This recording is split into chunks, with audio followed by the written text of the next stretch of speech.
Hey guys, welcome to my channel. Take care, Sourav. I am Sourav Dutta, and today in this video I am going to show you how to fix your device run into a problem and could not be repaired in Windows 11. To fix this problem, follow me all steps. Don't skip the video. First, press the enter button. As soon as you press the enter key, you will be taken to recovery option. Then navigate to troubleshoot.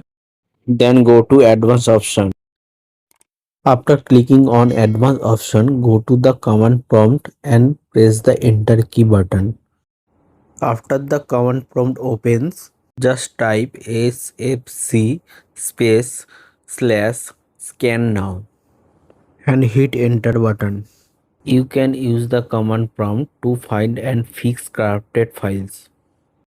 Once the scan is complete, exit the command prompt, restart your laptop or computer and check to if the issue has been resolved. Hopefully it will be fixed. I'll show you another solution which I hope will also resolve the problem. Go to troubleshoot, then go to advanced option, then go to quick machine recovery option. And when the quick machine recovery option appears, press the enter button.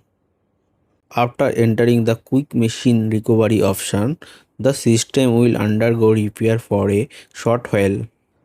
After repair for a while, startup repair will display message indicate that Windows could not load correctly and prompt you to restore.